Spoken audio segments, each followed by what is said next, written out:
Welcome to Jesús Manuel Mena Garza Photography, video and audio. This is a rather short video. I'm going to try to keep it short and sweet. This old guy is trying to keep it short and sweet. Let me have a little bit of a beverage right now. I'm having a little beverage, enjoying myself in my studio space. Let me give you a brief rundown of what I'm currently using to produce my YouTube videos and also my streaming videos. Not that I do much streaming videos, okay? So this is a rather budget setup.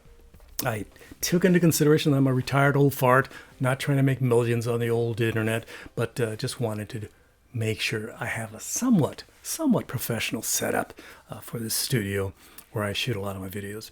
Previously, I was in my other studio space in this rather large house of mine, and I had this camera right here, and had different backdrops and my studio lights, my large LED panels with diffusion, etc., etc. And that was my studio space.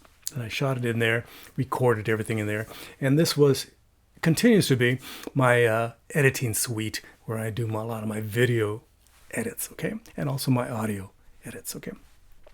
Primarily in the past, I would shoot my video over there, and if I needed to do any voiceovers, I would do it over here, and I do my editing over here. So this is my current setup. My current setup I've had for a few months now. I've tweaked it quite a bit, and it seems to be working out. I've migrated quite a bit of that equipment from over there over here. The main addition was my camera, my Lumix G85 with a kit lens, okay? So that camera that was in my studio, now I have it over here, and I shoot most of my videos using that camera, okay? So it's all in manual. I have it in manual focus. I actually put a little tripod on this chair here, and then I adjust it, I tweak it, and my focus, make sure it's sharp. You know, it's a bit sharper here than it is here. If I went back, it'd be a little fuzzier. So just to make sure it's relatively sharp, because I set it in manual.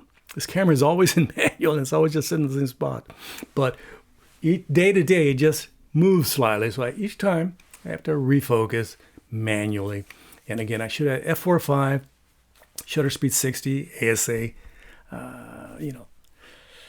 400, and I have it set for a certain color temperature to match my lights. I have these two lights here that came in a little tiny kit, and I put some diffusion over it, and it's they only cost me $40. I think it's $40-$50. And then I have these two old lights. These are lights from the 50s and 60s. Just use bulbs. Typically, before I put in the my what do you call it, LED bulbs, they had CFLs, and I'm pretty sure before that they had the old tungsten bulbs. They're old school lights, okay? These are gifts from my father-in-law who has passed away, okay? So I use them once in a while. They basically add a little light on this side, and these two add a little light in front. So it's pretty straightforward. You can do whatever you want. You can color gels. You can do this. You can with backlight. You can do 3-point lighting. You can do all kinds of setups. Back in the days when I was working in my studio in Silicon Valley, I had all kinds of lights and cameras, 4x5, Hasselblad, 35 millimeter. I would rent out my studio and darkroom, and I had a great time in Silicon Valley. But now I'm retired. I can't go out spending a bunch of money for something I'm not making a bunch of money at, okay? If you're making money, invest money to build your business, but I'm on the downward trend in regards to my activities and efforts, okay? So let's start with my camera. Again, it's a Lumix G85, and it has a HDMI micro cable that connects to a streaming card, capture card, as they call it. It only cost me $30. $30. It's a simple streaming card. They sell better streaming cards for $100, $200, and of course you can just use a webcam for $200, $300, $400, and those are very, very nice.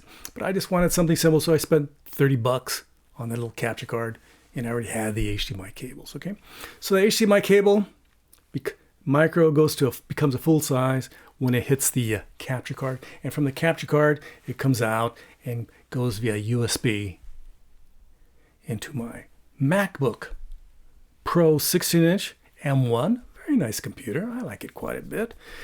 In audio, I use a mic that I had in my inventory. I have several mics, more expensive mics, but this one seems to work. It's a nice small mic, and I bought this little, pop screen. Only cost me like $8, and so AKG P120. It seems to sound, what do you think of the sound? Do you think it sounds okay? Each of us, according to our abilities. Some people like to have that microphone covering half their face. I like to have it off this side. This is a side address condenser microphone. It's not a dynamic. I have a little USB dynamic mic, but I never use it. It's just here. It's a, what is it called? Revelator dynamic mic. It's a nice mic. Maybe I'll use it when I'm on the road. Who knows? So that the signal from this microphone goes via XLR cable and ends at an XLR cable to my analog to digital converter, essentially, and it's my Focusrite Scarlett 2i2 second gen, not third gen, not first gen, second gen, and that comes to my computer. The back has a gigantic USB, one of those vintage USBs in the back, and then it goes into my computer and works out very nicely. So I have videos coming via USB and audio's coming via USB into my computer. And again, my computer is a MacBook Pro M1 16-inch.